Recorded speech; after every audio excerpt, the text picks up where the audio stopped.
This is our webinar, and I'm the moderator for the webinar. My name is Dr. Stella Nyongesa. I wish to welcome you all so warmly to this discussion on behalf of Strathmore University Business School, the Executive Education Division. So we intend to have a forum in which we are going to share ideas, thoughts, experiences regarding customer service, customer experience. These are very challenging times we are in. COVID-19 has ravaged many economies around the world. It's only months into it, but we are all feeling the heat. But despite that, we are going to navigate this pandemic. And for today's session is to share ideas on how do we continue providing the best experience to our customers despite whatever is happening. Businesses have shut down, employees are working from home, many people have been laid off, disposable incomes for our customers have dwindled. But amidst it all, as businesses, as marketing, anyone in marketing, at the heart of this all is how do I continue making sure my customers are happy? And so with me is a panel that will be leading us through this discussion that I will be introducing. As your moderator, I'll take us through the introductions, starting with our panelists. We have Professor Robert Hinson. He's a consultant, trainer, lecturer, researcher based at the University of Ghana, head of Department of Marketing and Entrepreneurship. He's working also as the acting director of institutional advancement in the same university. He's worked in Nigeria, South Africa, Gambia. Recently, he's published a book as recent as June in customer service management in Africa and training. Then we have our second panelist, Mr. Liam Brown, a highly experienced teacher, manager, writer, and consultant. His area of expertise is in business communication, collaborative learning management, and decision-making. He's worked in several countries with British Council, in Asia, Middle East, and UK. Currently, he's based in Addis Ababa, Ethiopia, running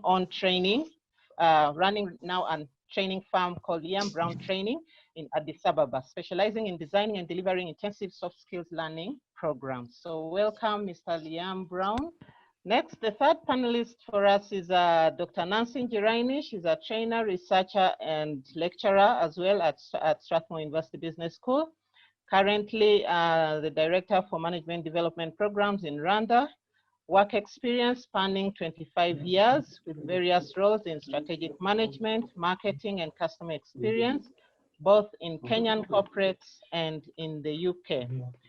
So plenty of experience from Dr. Nancy, including being an examiner with the famous CIM that we may all be aware of. Welcome, Dr. Nancy. In view of the introduction and in view of, what we have to discuss, I wish to simply quickly outline the agenda and then we get into our discussion. We'll have our panelists set us off to discuss a theme that is around customer service and customer experience. Each panelist will be given about 5 minutes to tell us their thoughts, their ideas around this theme. This will be followed by an open panel discussion where our panelists will respond to there's some questions that were sent in prior, and these clearly are burning issues which our audience, our participants, our practitioners would like to hear from the panelists. So we'll be discussing this in an open forum discussion. This will pave way to a question and answer interactive session where participants will, ask their questions, or they will share their experiences, share their thoughts surrounding the issues that will be emerging. And towards the end, then we'll have a quick presentation by our regional director, Stephen Correll, And lastly, we'll close off our webinar. So that is our agenda for today. And I think without wasting any more time, our discussion, we'll start with Liam Brown. I think people are at the heart of customer service, and this is something that you will tell us what you have put together. Welcome, Liam. Oh, thank you so much for that introduction, and thank you everybody at Strathmore University Business School for the opportunity to be with you this morning. It's my great honor to be with the team on the panel, and I'm sure some really superb insights will emerge from the talk today.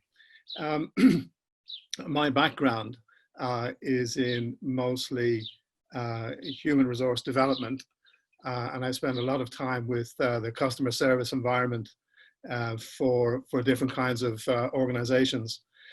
So I'm going to keep my sort of brief comments in this section to the sector that I know best, really, which is education, and particularly in ELT. I think the first comment that I'd like to make is, you know, the big question that I'm seeing everybody asking me is not, you know, what now? I think the bigger question is what's next, and what will be the next normal for businesses and people, customers as well.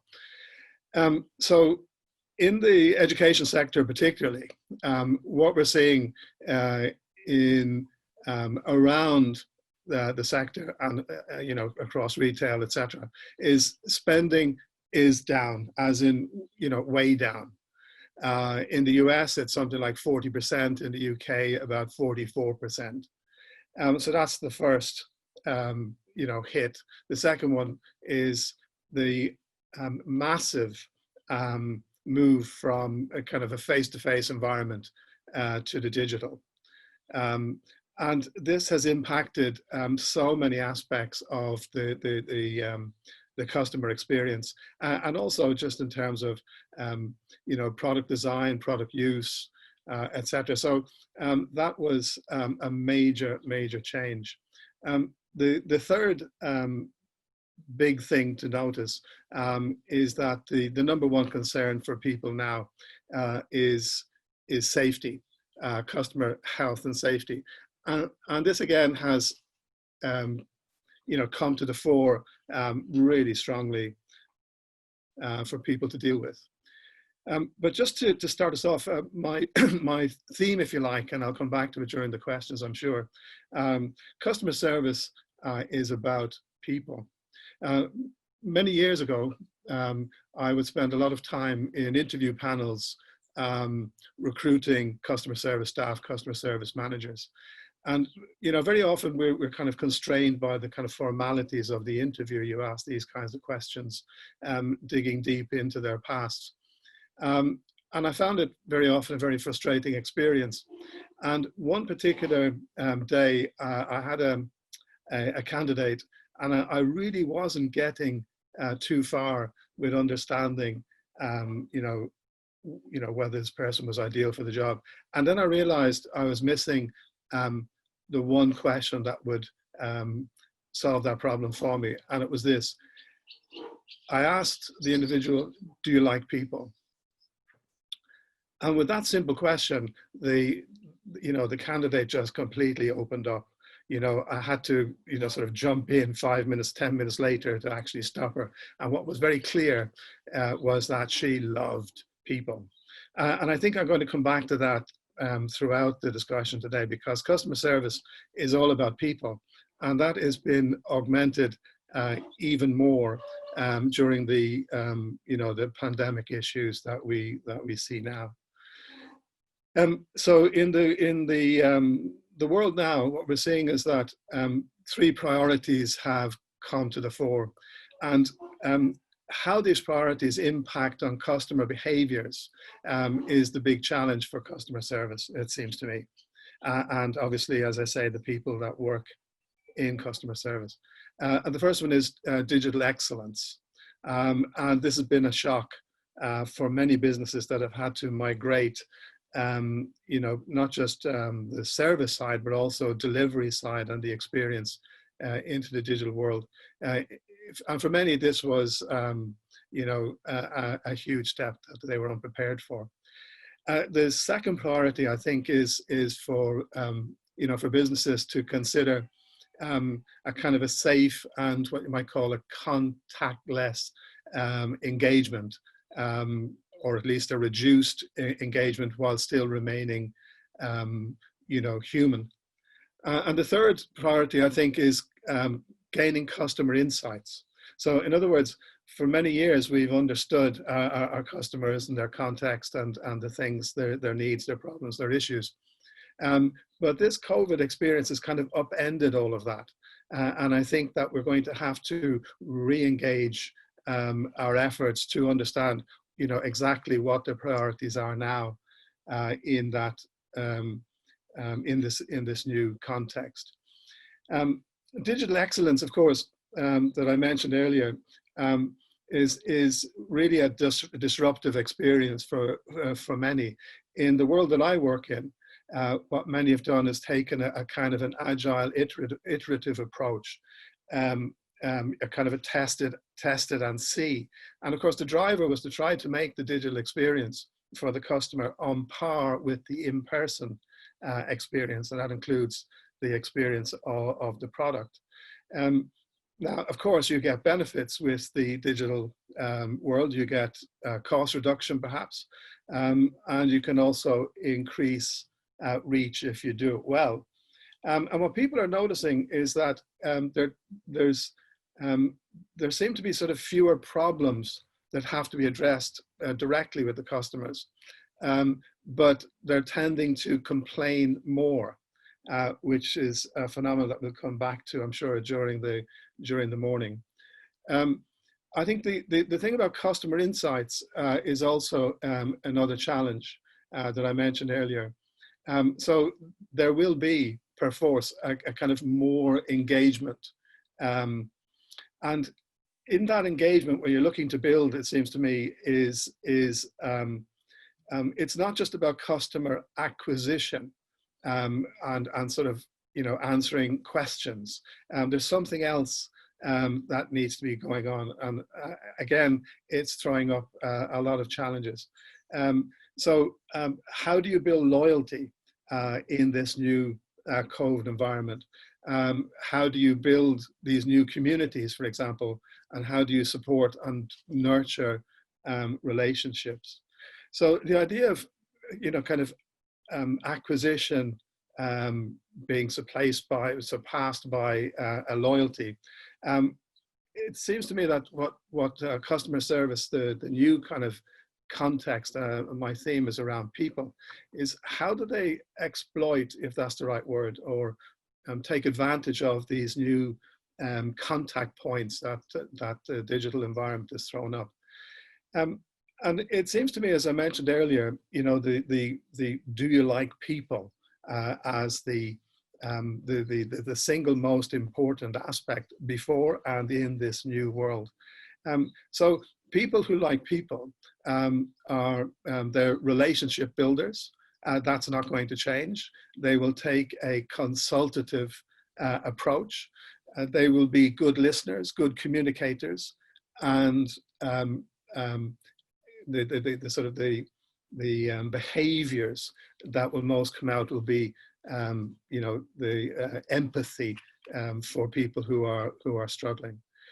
So in terms of the kind of people that we've always needed and what we need in the future, it'll be the same thing. Hire for character, hire for attitude, and then subsequently train for skills. Now, just very quickly, the capabilities that I think we're going to be looking more at now in customer service staff is to require staff to manage and lead on customer outreach in a new environment for them. Secondly, they'll be required to do more messaging of the product and changes to the product that have had to come about because of COVID. And also things like service updates, which could be related to health and safety or just changes in product quality, etc. And the range of communication modes will also, for many in the customer service environment, expand. So, you know, email, ticketing portals, phone, SMSs, live chat, social media will become even more important than before. And I think the driver in the kind of the world of the you know, the B2C particularly will be how do I support my customers in a meaningful, human, relevant way? And I think that's the key driver that you know, people like me helping customer service staff to work with the future will have to work with. So things like EQ will be significant. Care, honesty, empathy, trust building. So in the future, I think it's not going to be about CS efficiency. It'll be about, you know, being human. So the qualities that I'll be sort of advocating for and will be things like, you know, becoming a good listener to understand the new customer needs and issues. To pivot your understanding and your work towards this new customer realities. I think we'll also have to be learning from customers and how they're innovating. And I think finally, we're going to have to reassess our brands and our business to cope with this. I think from a person point of view, we'll have to empower staff to say yes and to be more helpful. We'll have to make advocacy a core skill and behavior for customer service staff. And lastly, we're going to have to intervene with and change the ways that we coach customer service staff and bring them up to speed and make them more aware of the behaviors that are needed in this environment. And I'm sure we'll come back to that a little later. So really, as I say, nothing, that part hasn't changed. It's about people.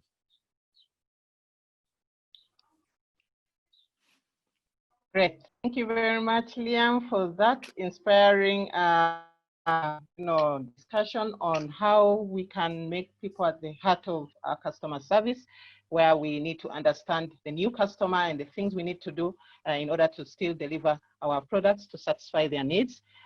Great.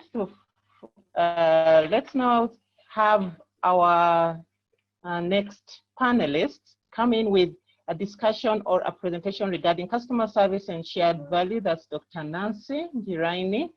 Shared value, I think, is a business concept strategy which seems to be very popular. And how then can we use this to improve our customer experience? Dr. Nancy, welcome. Okay, thank you very much, Dr. Stella, and thank you, Liam, for your insights. Very useful and most likely very linked to what we are talking about when we talk about shared value. And we're going to look at shared value from a basic concept of what it is and how we can take advantage of it. So we'll focus more on customer experience, much more than customer service or customer satisfaction, because one tends to be more reactive and the other one is a little more proactive. So we'll think about customer experience, where we are thinking about customer experience as about the interactions and experiences customers have within the organization throughout their journey, from the point at which they contact us, from the first person they interact with, whether they speak to that person or not. They may be passing by, they may stop by our institutions, they may make a call, that first interaction until the point at which they are happy or where their expectation is fulfilled as per the expectation. That is the journey we are talking about. And we are looking at what that experience looks like. So what does that journey mean, and how can we have shared value within that experience? Now, in today's world, customers have power because of the exposure and the availability of app options. And so if we bear this in mind, then we'll be sensitive to what their needs are. And remember, we are in business because of customers. So understanding what their values are, and also bearing in mind what our values are, our mission and our vision, and connecting those and making sure that those values are shared. So how can we look at customer relations and shared value, the importance of prioritizing these experiences we are talking about? So customers know what they want, and they have options of where to get what they want or to have their needs met. So listening is very important. And this is one of the things that Liam touched on, and he talked about listening. And when you listen, you hear a lot of what a customer might be saying. They might not articulate it as clearly as you would expect, but you get to pick up some of the important things, what is important to them and what is valuable to them. And this is where you begin to look at both sides and understand what is important on the other side, and how then you can put them together to share the value. And then once you understand that, how do you then ensure that you have systems and mechanisms to make sure that you optimize on this experience? Now, we have to remember that in order to thrive and succeed, and also in order to take advantage of this experience and this journey, we have to remember that customers are interacting with different people at different points. And every time they interact with somebody, that is something that can add to their experience, to their expectations being met. So how do we ensure that we have systems and mechanisms in place to make sure that at every point their needs, their expectations are met? So it's not just about looking at people who are customer facing, people who are interacting with customers. It is what they interact with. They might go into your washrooms. That's part of their journey. They might go into a cafeteria that is part of the institution, that is part of their journey. They might meet the person who cleans the rooms, that is part of their journey. And what is their experience when they meet that person who cleans the room? What is their experience when they sit on that broken chair? So we sometimes tend to only focus on customer service or customer facing, but it's all rounded. So what are those systems and mechanisms that ensure that each part of that journey has a positive experience?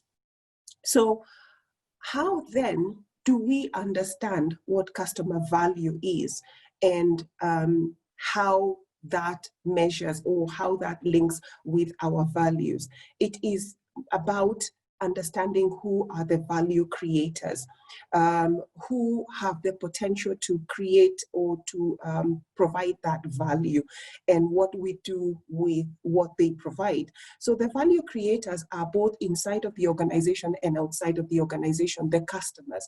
And when we talk about customers, we are also talking about internal customers and external customers. So people within the organization have potential to create value. People outside the organization have potential to create value. So are we listening to them? And the people inside the organization, do they like people, as Liam said? And if they do, then that means that it makes the journey a little bit easier, because they are, again to quote Liam, they are part of creating relationships. And what we want is relationships. We want these people to come back again. We want these external customers to be able to talk about us and to say, I like that institution. I was treated well in that institution. It starts with the internal customer, that one who likes people. and then it goes to the external customer. So what is that relationship? And understanding or identifying this person who is creating that value is the first step. And also valuing as an institution constructive feedback. So, and this can come from many angles. It can come from inside the organization and outside the organization. Do we listen to it? Do we value that feedback? And what do we do with it? And this, especially when we come to a time of COVID and customer experience, listening is very important. We are all experiencing very different and very difficult times. And perhaps we are not rational in the way that we are expressing ourselves. So our feedback might come in too strongly. Our constructive feedback or information that is presented to us as institutions might come to us a bit too strongly. And also don't forget that the internal customers are also receiving that feedback, and they are also going through difficult times, whether privately or within the institution. So everybody is sensitive. And so we may not be thinking rationally in the way that we present what we need to present. So how do we take care of our internal customers? Again, going back to human relations, and how do we also ensure that we take care of our external customers? We have to be sensitive, we have to listen. We just have to remember that in this time of COVID, we are playing the same game of ensuring that customer is happy, but perhaps our rules of this game might be different. So we must remember, as one of the things that we have to think about in terms of the changed rules, that customers in many economies, in many modern economies, are the drivers of our organizations and whether we succeed or fail as an organization. So are we listening to them? Are we paying attention to them? And as we listen to them, we also have to take care of our internal customers who are taking care of the external customers. Are we ensuring their health and their safety? How are we engaging with our internal customers? And are we giving them the right tools to be able to support the external customers? Remember also that our distribution channels in particular have been broken or disrupted or redefined. Are we perhaps thinking about how we are engaging with our distribution channel? It doesn't matter what type of industry you're in. So are we looking into that and perhaps even thinking about taking advantage of that? Perhaps we have had to go online in terms of delivering our services. Is there an opportunity there that we can take advantage of? So still playing the same game, but using different rules. A few things that perhaps as a suggested to-do list, make sure that our internal customers, our employees are front and center in terms of understanding what is going on within the organizations. They are worried about their jobs, they are worried about their families, they're worried about their health and safety. Make sure that you engage with them on a regular basis, and so that they are in a position to be able to support the external staff. Make sure that they feel safe, make sure that they are healthy. And in remote interactions now, as we are doing at the moment, will also play a part. So how well are we taking advantage of that? And how are we ensuring that our staff are tooled enough?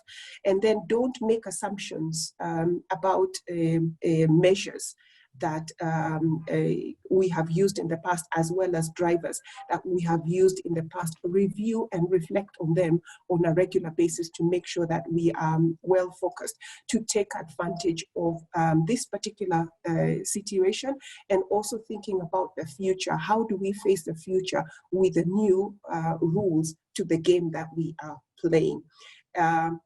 Use data, as we have seen the scientists are constantly using, to inform our future decisions. And also because things are shifting very quickly and very easily, everything is very fluid at the moment. Are we learning every day? Are we learning from data, from the information that comes in?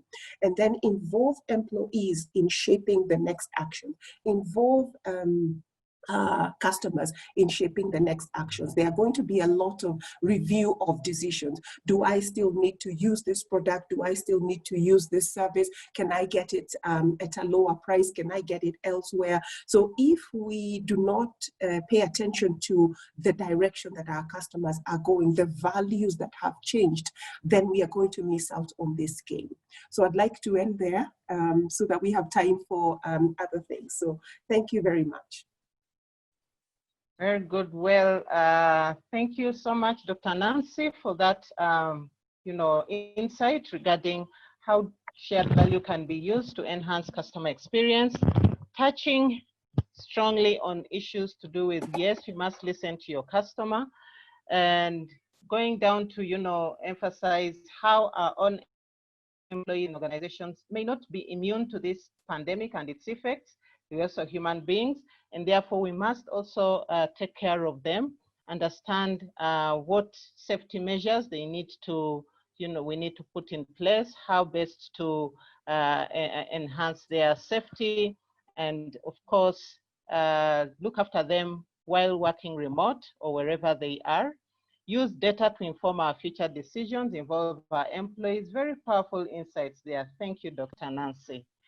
We now come to Professor Robert, all the way from University of Ghana. Most welcome. You are to talk to us about, teamwork and customer experience.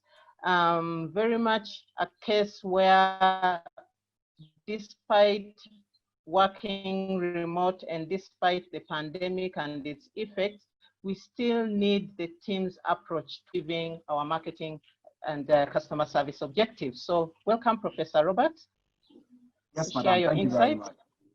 Welcome. Yes, please.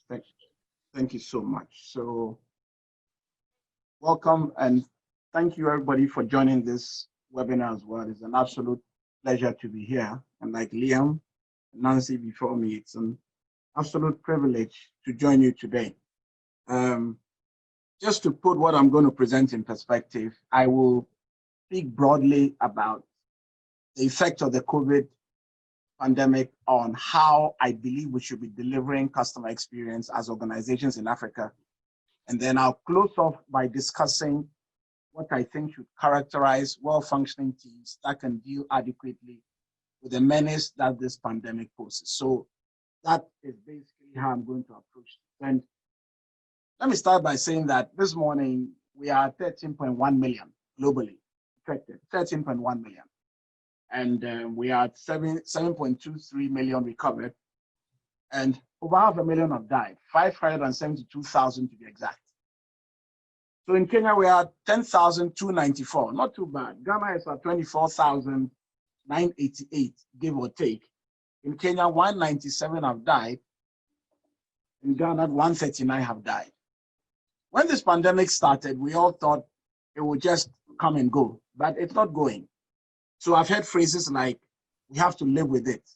We have to accommodate it. We have to find a way of existing. You have to open up the economy and so on and so forth.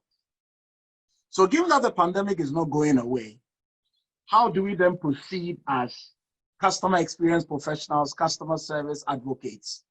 And I'm going to start on a semi-controversial note.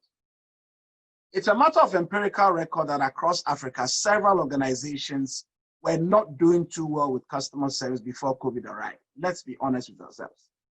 So for me, COVID is not such a bad thing if it offers opportunities for critical reflection and becomes a tipping point for improving what we're not doing too well before, so that we can all find a profitable way forward. And customer experience really is the sum of all the interactions between a customer and your organization. Now, I don't care whether you are in private sector, public sector, or not-for-profit. All organizations have customers. And it's a blend of your fiscal performance as an organization and the emotions you create measured against customer expectations at all your points of interaction. All your points of interaction. So whether it's brick and mortar or digital, every time we interface you, we are checking what we are receiving as against what we thought we should get. Now, for customer service to be truly great, every interaction must be absolutely world-class. It must be exceptional. There must be no dissonance whatsoever. Whether it's the front desk executive or the managing director, it should be seamless all across. So we need to establish that ab initio so we can find a good way forward. Now, given that COVID-19 is here, and I hear the vaccine is not going to come in August or September, I'm going to present to you what I call the 4 R's of customer experience management, the 4 R's, 4 R's. And I like these acronyms a lot because I wasn't very bright growing up, so I used to use that to study for exam, the 4 R's. So the first R is reassure. The second R is recognize. The third R is revisit. And then the fourth R is reach for. So it's reassure, recognize, revisit, and then reach out for. So I'll walk you through this 4 very quickly. I'll go to teamwork, and then I'll hand over the baton to someone else. So the first R of customer experience management for a COVIDian era, if you would excuse the coinage, is reassure and inform your customers about your readiness to handle the new normal. Reassure and inform your customers about your readiness to handle the new normal. Everybody is scared. When my daughter was leaving home yesterday, I said, make sure you mask up. She's 9 years, and I'm having to teach her tips about make sure the mask is on, make sure it's really scary. And even somebody like me who's gone to school a bit. Today I'm in the office, my secretary is not here. He was at work yesterday and I work remotely. I don't want him to be around me. I don't want people to be around me. I want to be as alone as I can. And as much as possible, I don't go anywhere. So the new normal means that people are scared and customers are under extreme stress. Let me stress that again. Customers are under extreme stress. When you're under stress, your customer buyer journey can change. Your thought processes can change. I was chatting with a student of mine 2 days ago who works at Nestle. And he told me refreshingly that for the fast-moving consumer good companies, the numbers are not too bad. Apparently, people are stocking more milk powder and more chocolate and more biscuits because they can't go out so much. And I was pleasantly surprised because I thought they were struggling. But for some fast-moving consumer good products, it looks like the situation is not too bad. So hotels are reaching out, airlines are reaching out, universities are reaching out, and they are reaching out to explain that even though times are stressful, they are going out of their way to design interaction schemes, to design new ways of communicating, to assist you on your buyer journey because you are now a scared person and you're under stress. So the first thing you need to do is to reassure your customers that you understand their new normal and you are willing to work with them.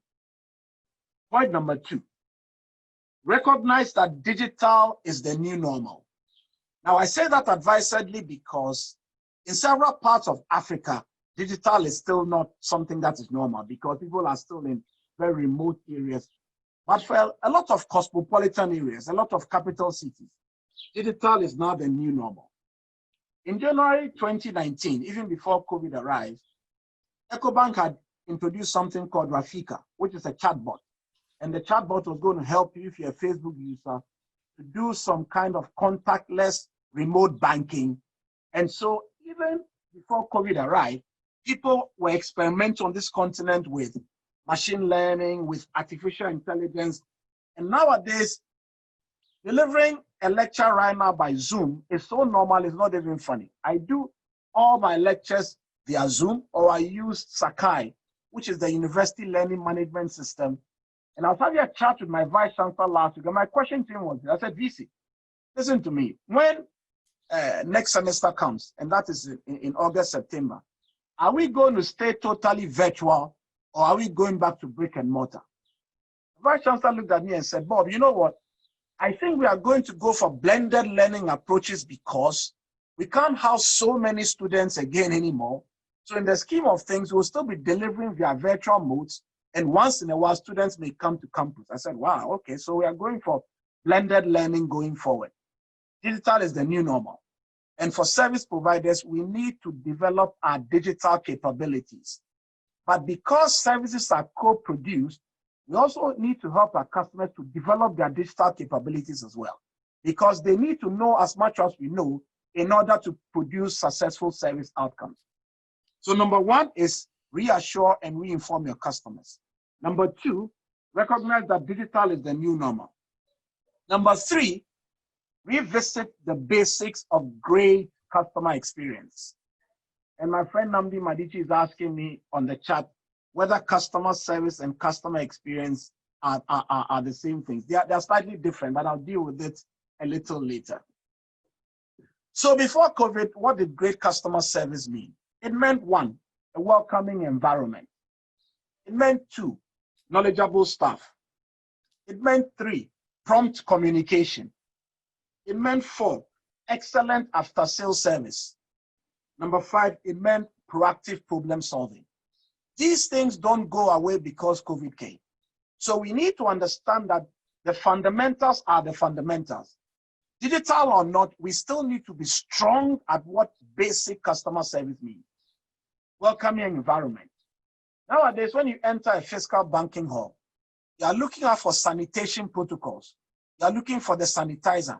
You are looking for contactless modes of consuming the service. You are looking for ways of ensuring that you don't meet too many human beings. So the environment now has dynamics which were not there before.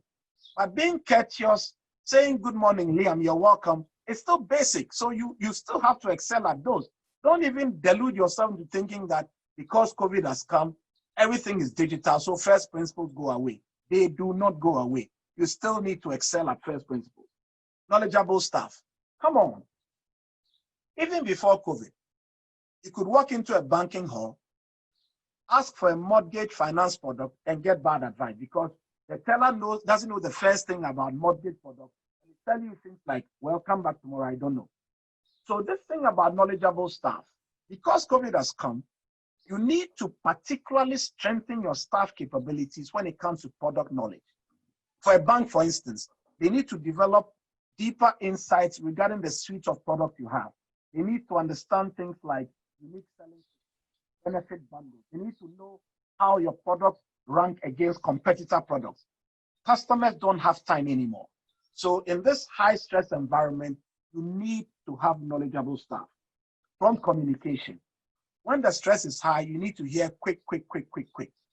Your digital platforms must, look, I can still send messages on LinkedIn, on Facebook to certain companies and get, even today, and get responses after 5 days. That is ridiculous. I mean, you can't be responding after 5 days when COVID is here. So if you are doing 5 days before COVID came, this is time to repent. You need to move to 5 days after 5 days. So you need to be particularly proactive when it comes to communication. As for after sales service, it's relevant pre-COVID, COVID, and post-COVID. The magic is never in the sale. The magic is always in the after sale. So when you deliver stupendous service, people get to buy from you over and over and over again, and that's how you become a profitable entity. The last one is proactive problem solving. COVID brings more problems, high stress. You need to be adept at really solving problems. So the last R is reach. And what I mean by reach is, I'm proposing that in a COVIDian era, you reach for branded customer service. Branded customer service. Now, what does this mean? It means that customer service at Strathmore Business School should not be the same as customer service at Lagos Business School or the University of Ghana Business School. So within the specificities of your own organizational DNA, trustworthiness can mean one thing in Kenya, trustworthiness can mean another thing in Nigeria, and trustworthiness can mean another thing in Ghana. Please, take some time, do some introspection, reflect critically on where you are as an organization, and begin to better define what your corporate values will mean in the context of delivering superior customer service. This is the time to reflect. COVID is giving everybody a chance to pause and reflect. So go back and look at your corporate values, and within the specificity of your own DNA, start to redefine what trustworthiness means, what reliability means, what whatever it is that are your corporate values, go and redefine them in respect of what gives you the greatest value when it comes to customer service delivery. So reach for branded customer service.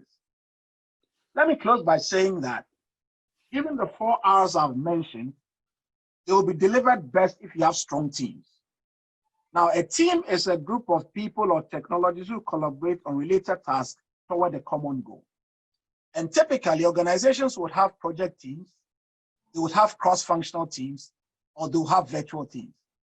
Now, in this COVID-19 era, virtual teams are becoming the norm. So if you're not good at virtual collaboration, this is the time to develop new capacity for excelling at virtual project team management. This is and it won't go away soon. Virtual collaboration is going to be the new thing that people need to excel at in order to deliver stupendous service. Now, virtual teams that are doing well have 5 defining characteristics. The first one is shared values, which Dr. Nancy spoke to. If I don't get to see you every day, we need to work on cue. We need to have a common set of values that makes us work in a seamless manner without having to talk to each other every minute. Number 2, they have mutual trust. I don't need to see you to physically police you in order to have you deliver your quota to the team so we can have successful outcomes. Shared values, mutual trust, an inspired vision from the leader, high skill and talent in the group, and then a great reward system. It's very important you understand issues regarding rewards because I found in Africa that sometimes we deliver poor customer service because those who are bad at it don't get penalized, and those who are good at it don't get recognized. Now, that is an anathema we need to get over very, very quickly. It just doesn't make sense. So you need to have stronger reward systems for those who excel, and then those who are pulling the team back, train them rapidly so they come up. So excellent reward systems are going to be a good characteristic of high working virtual teams. So just to close, I want to tell you about something I call Top Dog, TOPDOG, Top Dog. Now, Top Dog is an acronym I've created for team leaders who are going to be excellent in a COVID-19 era. T stands for technologically savvy. You need to understand technology very well if you are going to be a good team leader to deliver good customer service in a COVID-19 era. O stands for organizes work in a systematic manner. Because you don't see people day to day now, you should be good at organizing work, short, medium to long term, and creating solid tracking mechanisms so your monitoring and evaluation never goes off track.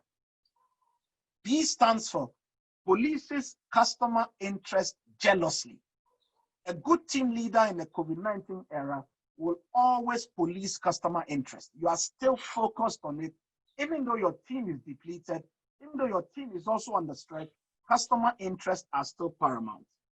D stands for demonstrates empathy towards employees. So you are conscious of their own stresses and you use emotional intelligence to connect to each one of them to inspire them enough to keep pushing. O stands for open about team challenges and is creative about solving same. Open about, because you will have team challenges, but you should be open about them. You should discuss them and offer creative problems for developing same. The last one is G. G means you get buy-in through leadership by example. When it comes to customer service excellence, more than what you say, people copy what you do. So the most resilient team leaders are walking billboards of service excellence, and their teams are able to copy them, even if they are working in a virtual format. Thank you, Dr. Stella. I appreciate your time. Great. Thank you so much, Prof. Hinson, for that very, very insightful discussion regarding team spirit, teamwork, the team's approach, and customer excellence. I think one of the things that you started off by saying, which is quite powerful, is, you know, if before the pandemic you were not doing so well, that perhaps now that we have a pandemic, so many opportunities have come up, which perhaps will make our organizations find an opportunity to do better. checking that we are delivering on our promise, I think, is also another powerful idea that you have brought out. And to do so, we can navigate the challenges we are facing in our organizations using the 4 Rs. I think a very, again, interesting framework where you can start by reassuring, readiness to continue serving your customers, recognize that the digital, option is the new normal, revisit the basics of our customer experience. Those basics are not going away just because we're in the COVID period, and then reach out for branded customer service. Another powerful idea there, each organization, let's try to rebrand ourselves given our uniqueness, but as long as we have a promise that we are sharing. Thank you, Professor Hinson. And I think the audience, distinguished participants and audience, we now have insights around the 3 areas our panelists have talked about. You may have questions, comments, reactions that you wish to put forward. Please feel free, feel welcome. You may either raise your hand or you may post a question on the chat. We now move to the next, the open up from each panelist. Our participants sent in a number of questions, which I think it's best that we now start. I think one question now that, Professor, you've just come from telling us how best teams can be used to deliver customer experience. A question that came through from one of the participants was, employees themselves have low morale. Low morale because perhaps for some organizations, there's a danger of, reducing salaries or reducing the staff numbers, health issues. So the morale is generally low. So how do you then have such an employee still deliver low morale? Prof? Okay. So, should I take it, please? Can I answer it? Dr. Stella? Yes, please. Go ahead, since that was what you just came up from. Yeah. So yes, you may. Okay. So low morale is something you cannot run away from. And it's very difficult to push people now because you don't want to hear them tell you that because they came to work, they contracted COVID-19. So I'm very sensitive now about my own team members and how you manage them. I think what you need to do is to build a conscious program. First of all, to reassure them that you are creating safe workspaces if they must physically come to work. Number 2, if they must work in virtual formats, you must reach out to them in ways that don't connect to the core work alone. Show them a certain demonstrable focus on their personal welfare, their family welfare, check if they are doing well themselves, because we need to have people who are inspired by the fact that the leader is interested in them before we bring the professional as a layer onto the fact that we are interested personally in them. So I think we should take, and within the specificities of our individual team member profiles and their lives and their families, check on them, make sure they are fine. Number 3, we need to weave a careful argument that the financial viability of the organization is still important, even though COVID has arrived. Because I see a certain unfortunate trend across the continent where we are spawning a bunch of freeloaders now who are actually not doing much, but they are staying at home and saying that COVID is the reason why they can't come. Look, I was chatting with the CEO last week who said his chief operating officer hasn't shown up since March because they claim they are working from home. The company is coming to a halt. Customers are livid. They are running huge losses, and he can't speak because the CEO says COVID is around. So the chief operating officer is not coming to work, but those below him are coming to work and struggling with no leader because he says he can't come to work. So please, number 1, reach out to your staff, tell them you care for them. Number 2, create a safe environment if they must physically show up at work. Number 3, show them carefully that even though COVID is here, you still need revenue. You still need a bottom line in order to survive. At any rate, you need good resources to treat customers well. A company that's hemorrhaging financially cannot be good at customer service. It is not a disputable fact. So we need to gently bring them around. And the last one is servant leadership. You yourself must demonstrate a certain unwavering commitment to still serving customers well, so your followers can learn from you. Those would be my ideas on saying. Maybe Liam has some thoughts. Yes, very good points. I'd also add that the other issue that a lot of the customer service reps that I deal with, the challenge for them is that the infrastructure that they've built up in their organization over many years has in effect broken, you could say disappeared. And secondly, the other aspect, so infrastructure is one, and that's had to be reinvented. The second one is support. Again, in the past, especially where you've got induction programs for new customer service staff, et cetera, they've built up this sense of team support, which we mentioned earlier. So infrastructure and support have, for the most part, collapsed to some extent. And what we've noticed in terms of the quality of the interactions that are happening now is that the effort on the customer's part to achieve their goals through the interaction has greatly increased. So that is the phenomenon that the customer, many customer reps are having to deal with. That it's about, sort of new situations, difficult difficult and changing priorities.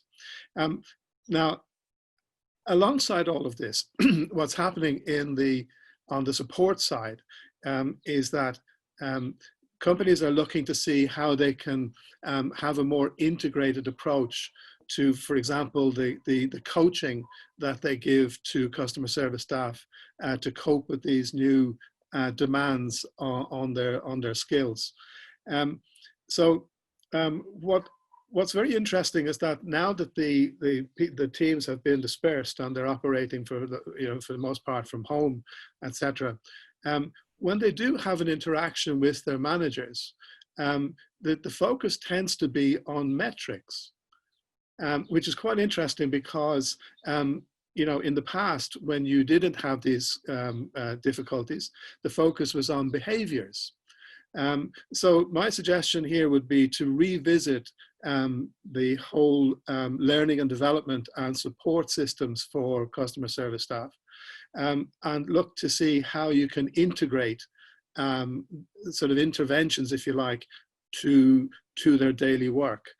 So in other words, to be aware of the issues that they're facing on a daily basis, and intervene on a daily basis. Don't wait for a large-scale intervention, and certainly don't focus on the metrics that they've been dealing with over the week. Look at behaviors, look at skills, look at the stresses, and look at the challenges, and help customer service staff, work with that new reality. Give them the support that they need. That would be my suggestion. Great. Just to echo one last thing, just to echo the collaboration aspect that that Dr. Robert mentioned earlier is so important. To look at how the team themselves can build their own network of interaction to support themselves. Okay, great. Thank you, Liam, for that insight. And in particular, if I can also add, or rather ask this issue which came up, handling customers right now is a bit challenging over the phone. There are many angry customers face to face. There are also a number of angry customers. One of the participants sent in a question regarding how do you scenario where there's this anger from customers for failure maybe to deliver on time because of perhaps the COVID-related challenges. So from your experience as an expert in soft skills, trainings, what can you recommend?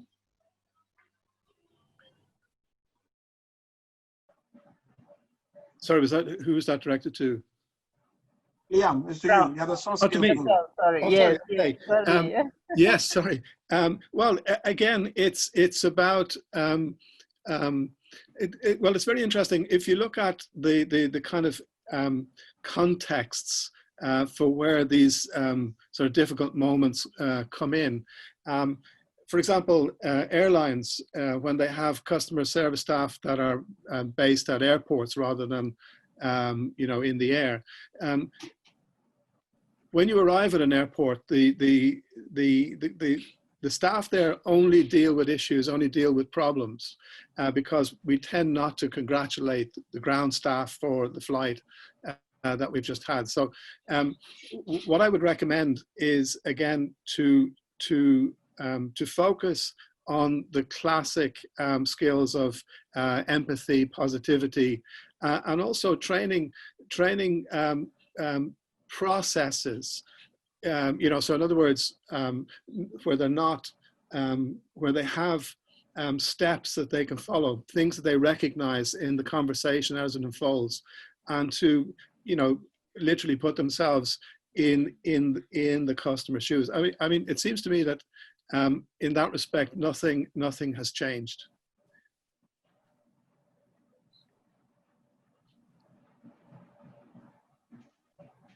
Thank you very much. Indeed, it all goes back to the basics that perhaps we were told about. A quick question on our chat. There's a question for us about, yes, I've been listening to your great insights on customer service, but could only see this in the context of large organizations. Kindly shed some light on how SMEs and especially micro enterprises can actually manage, perhaps regarding customer experience. How do you deliver customer experience if you are in the SME sector, micro enterprise businesses? Dr. Nancy?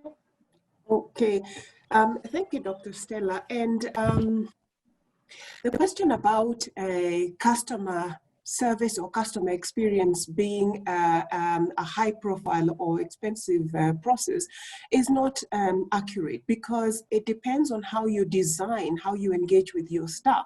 So it's not about acquiring expensive processes, expensive software.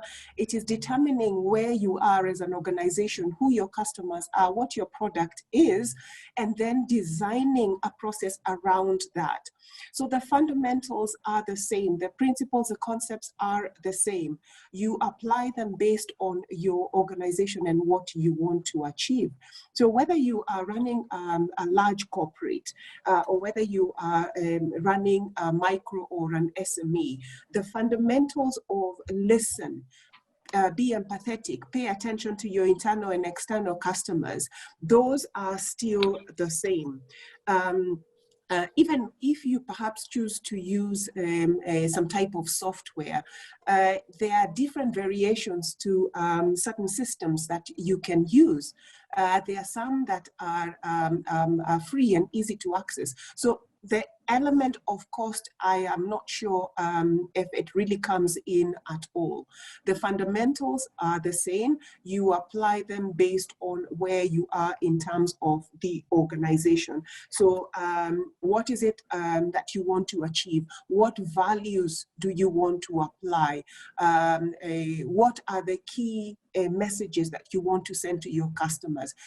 These are the same. And then now you go out there and decide how you want to apply them, depending on your capability as a large corporate or a micro organization, including very basic organizations. So the element of cost really doesn't come in. Well put, Dr. Nancy. Now, this concept of or issue of customer service culture, how does it come in during these very difficult times, Dr. Nancy? How best can you advise or talk about it so as to help in customer service experience. Okay. Now, customer service culture is something that has to come from the leadership. It is something that an organization has to believe in. And a lot of times we have relegated the issue of customer satisfaction, customer service, customer expectation, customer journey to a certain group of people who we have called a customer service team or customer service individuals, or anyone who has a face-to-face expectation with customers. But that is not really the right way to do it, because we say that customer journey or customer experience is a total sum of their interaction with the organization. So if I meet the cleaner and my expectation of the standards that are held for these institutions are not met, I perhaps I don't put a tick on that particular box. If I go to the finance department, a lot of times they don't have a face-to-face with customers. If I am not treated well, then that has has an impact on my customer experience. So it has to be something that the whole organization believes in. And it doesn't come from the bottom of the organization. It has to be from the top of the organization. The leadership of the organization have to believe in this culture. They have to believe that customer comes first. And therefore, they lead by example, as has been mentioned here by the other panelists. They lead by showing that customer comes first. We listen to customers. We treat customers well. We keep our promises. And all those things that we have talked about, they become ingrained from the very top of the organization to the very bottom.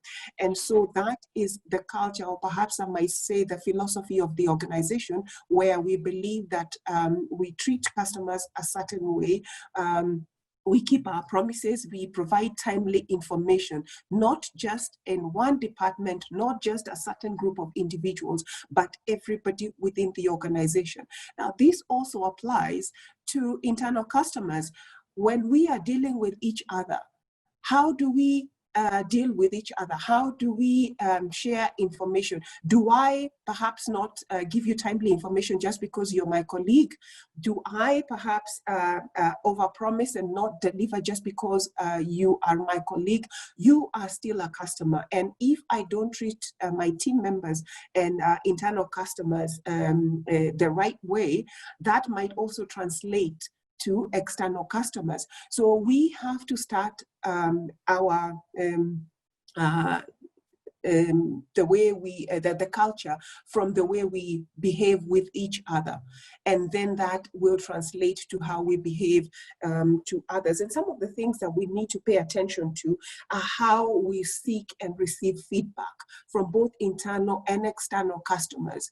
Do we get feedback and act on it from both internal and external customers?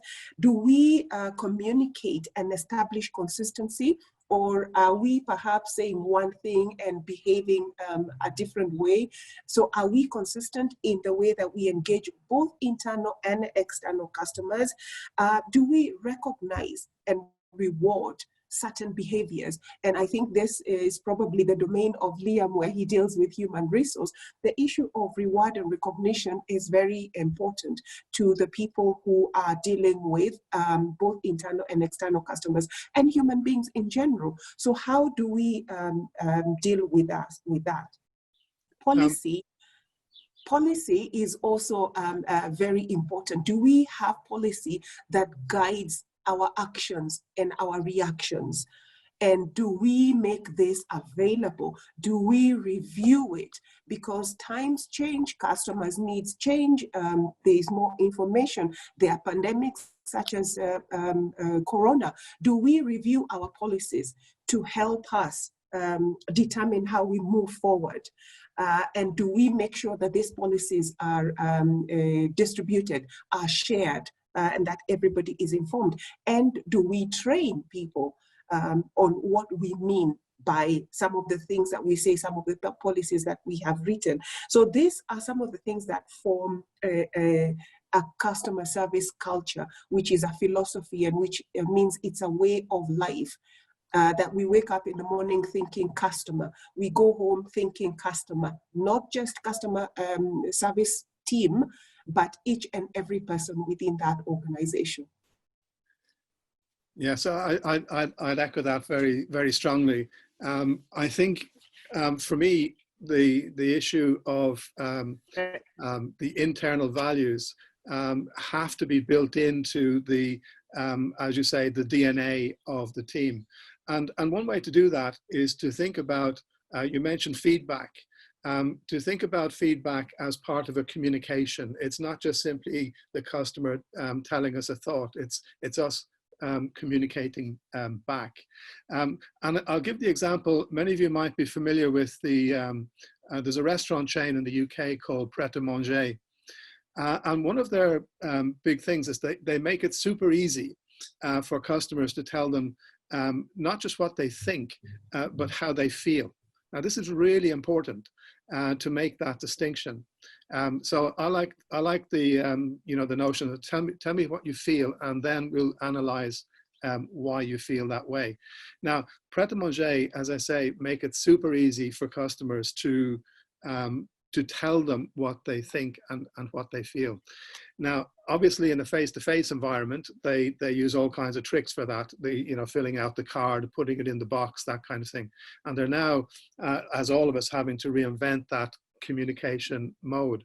Their next step is they don't treat it as simply a management thing of looking at the metrics. They treat it as a team thing, which Dr. Robert mentioned earlier. And the idea that the customer service team are the first ones to see what it is people are saying about them and to them.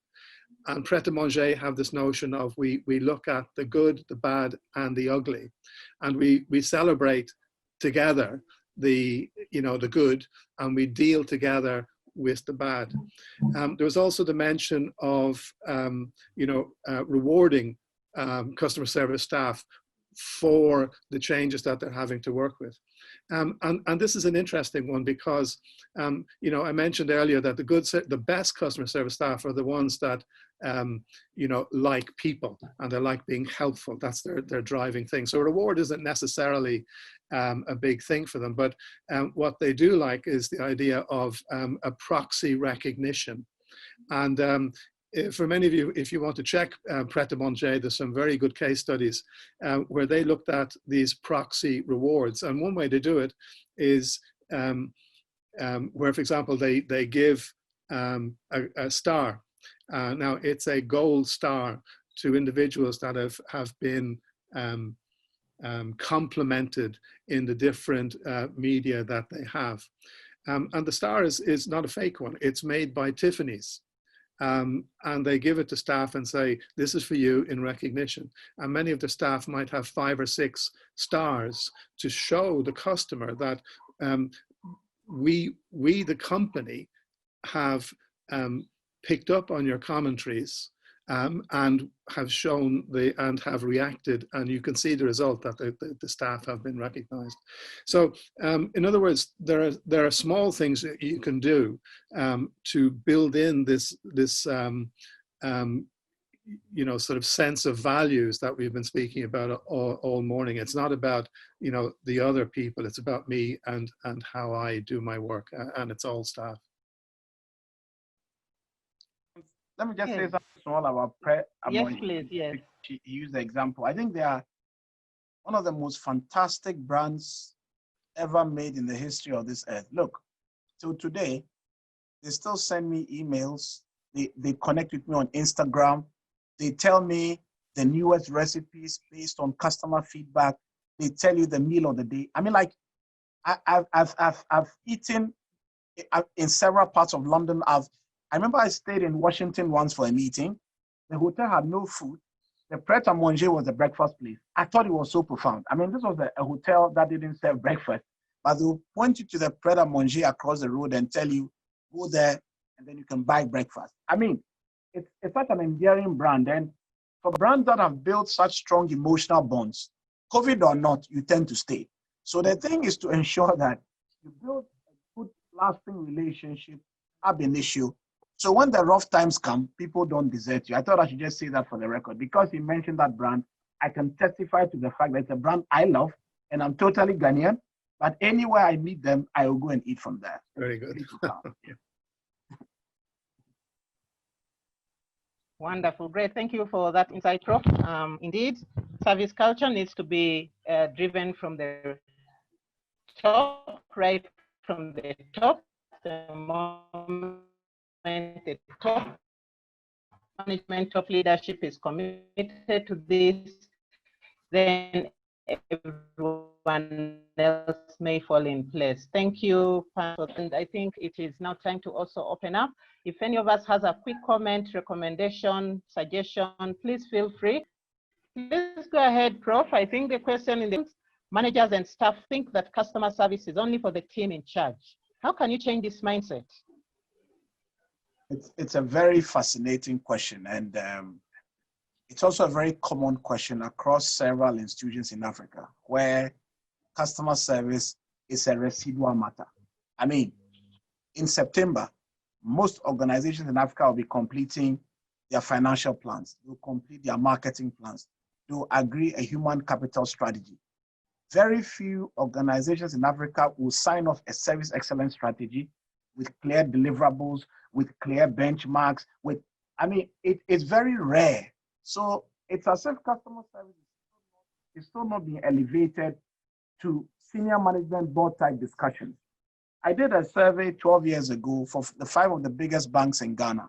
Of the 5, only 1 had a head of customer experience sitting on the management committee of the bank. Everybody else treated it like some residual matter, just make the customer smile, and it's not a strategic issue. And I think that's one of the challenges with customer experience management and customer service in Africa. It needs to become a strategic issue.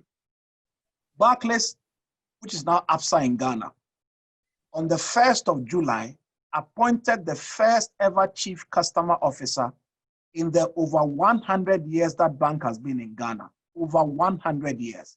On 1st of July, after rebranding a few months ago, they appointed a chief customer officer on 1st July 2020. Sits at country management level. So clearly, the rebranding is valuable to them, and they can't afford to move from an old 100-year-old brand to a red ABSA brand and mess up with their service. That's the kind of elevation we need. Customer service should now be a strategic thing. And if senior management doesn't champion this, Ellie, I'm sorry, not much will happen. You'll just be seen as people we talk to after the fact, and it's not front and center, but it can be done.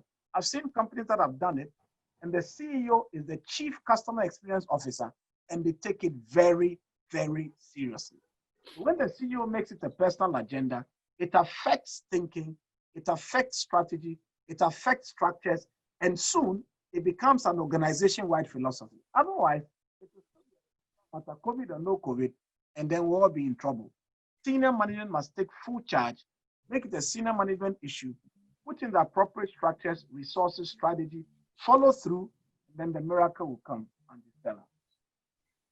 Very good. Well put, Prof. I think that's a powerful message, a takeaway from all of us. If senior management does not champion this, then it will not happen. The customer service experience we are championing, within the departments may not really take off as it should. So I think that's a good insight. A quick one from, as we head towards the end, I still see, is there a business opportunity? This is Michael asking, is there a business opportunity for digital customer service outsourcing? How do I get started? And perhaps a last one, maybe Brown, you may wish to take that one on digital customer service. However, Dr. Nancy, could you take the one from Lucy? Okay. Go ahead, Liam. No, I'll pass on that one because I don't Sorry, really. Brown, you are saying? I don't really have any helpful advice on outsourcing, I'm afraid. Okay, perhaps just a quick comment to Michael is that businesses change. Yeah, businesses change often, and so right now there is a lot going on in terms of digital work. So depending on what it is that you want to present with your digital work, I suppose there are many opportunities out there. Now, with the so-called new normal, we are going to be doing a lot of digital work. So I suppose it depends on what you want to present, and you can find opportunities available, not necessarily just in customer service, but in a lot of other areas. And on to Lucy's question, and I don't know if Lucy is a question or a comment, because Lucy says the team in charge starts at the top and customer service is a leadership responsibility and mindsets have to change. And I think this is a comment, and Lucy is agreeing that customer service culture has to start from the top. It has to come from the leadership. And if it doesn't, it's going to be an uphill task to try and convince leadership of the value of customer service or customer experience culture. And a lot of times we find that leadership, CEOs and top leadership of the organizations, they have a different background. They may come from a finance background, they may come from a technical background, they may come from different backgrounds that perhaps don't pay attention to customers. And so once you devalue the role of a customer in an organization, that starts to become a big challenge, because customers can make or break you. They are the reason why you're in business. And as soon as you start thinking that finance and counting money and organizing how it's going to be spent is your core business, I think that's where we begin to lose out, because we've got to bring the customers in, retain them, sustain them, let us have a relationship with them before we can start counting the money that they are bringing in. So customers are number one, and if the leadership of the organization doesn't recognize that, that becomes a problem. Now, having said that, we also have a responsibility as the people who are aware of the value of customers. So people who are in that role, or people who have begun to appreciate the value of customers, we are the ones to make leadership aware of who or what customers mean to the organization. So where we recognize that our leaderships might not fully appreciate the role of a customer, we have a responsibility to make sure that we remind them and we show them the value of customers wherever we have that opportunity. Invite them to sessions such as this, organize sessions such as this within your organization. Let them be aware of the value of customers. So we cannot only just say that if our leaders don't see the value of a customer, then we are doomed as an organization. You and I also have a responsibility. How are we taking care of that responsibility to make sure that customer service, customer experience is being taken care of and is getting a seat at that boardroom table? Great. Thank you very much, Dr. Nancy. Well put. Can I quickly ask Professor Namdi to say one or two things? I think that request has come through. Clearly, after her, we may need now to start winding down. Professor Madichi. Thank you very much. Can you hear me? Yes. Yes. Right. Okay. Yeah.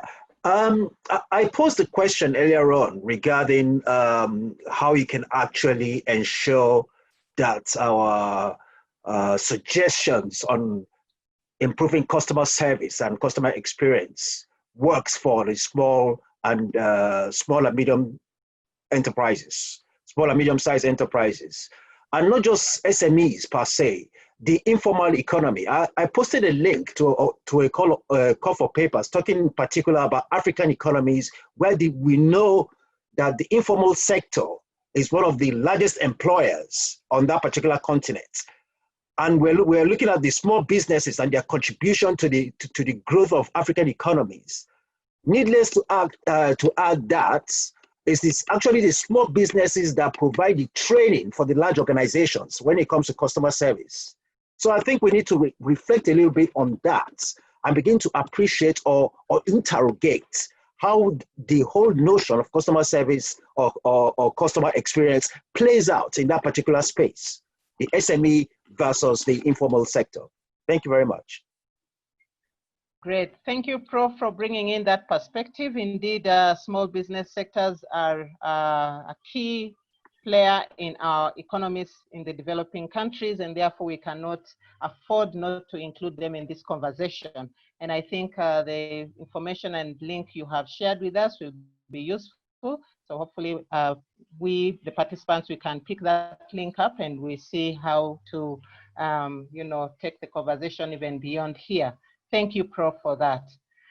And with that, clearly, I can see us on the chat, there are no more questions. We have exhausted our time. I wish to really appreciate everyone who has made it to this webinar.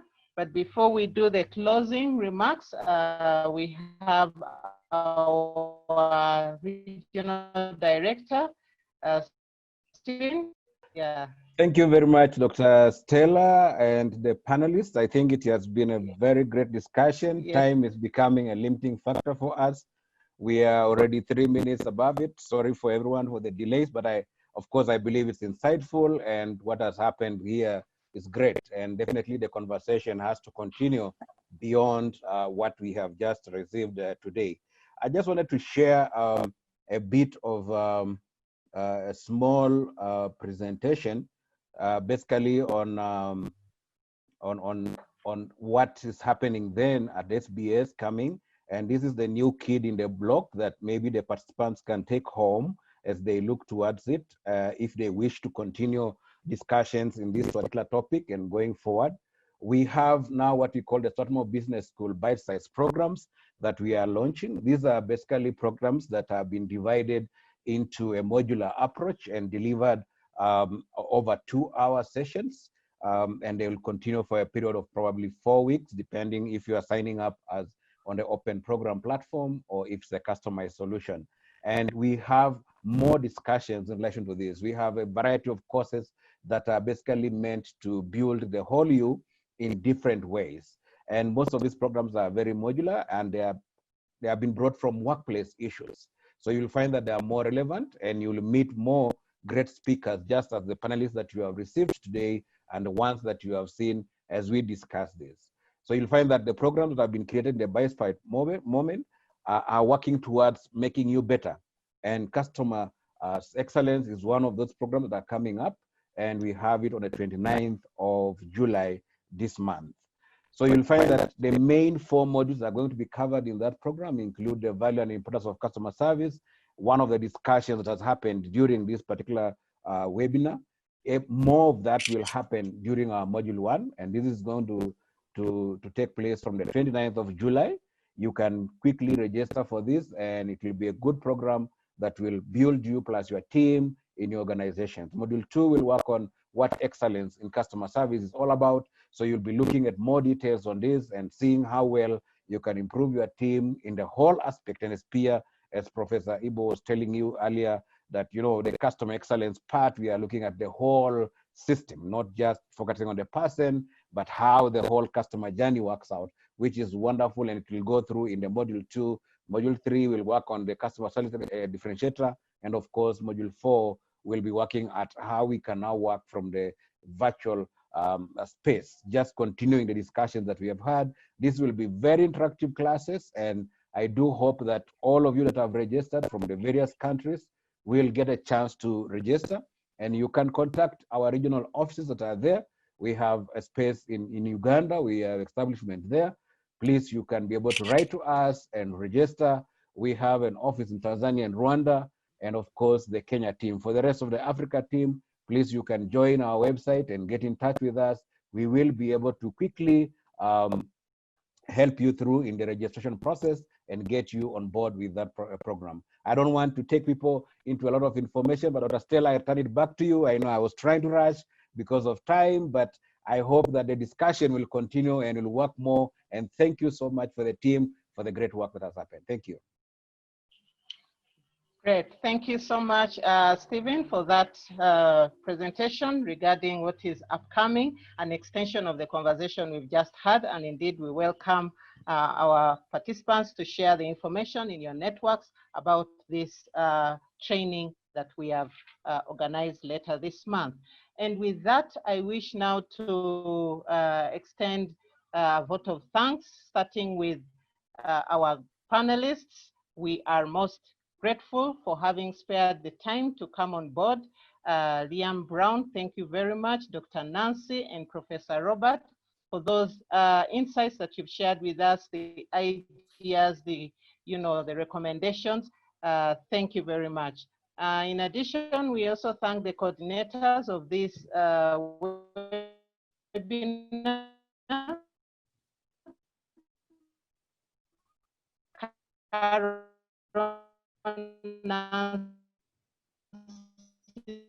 Stephen, Washira for putting this together, because we are extremely grateful. We at the business school, the executive education wing, for having spared time to come on board and listen and share and send in your comments, so that we can all be together in this pandemic and advance our goals. As a business school, these are the synergies we look out for, and we look forward to partnering with industry to propel and ensure leadership in the 21st century excels and becomes even better. Thank you, most grateful, and have a great day. Let's keep safe. God bless.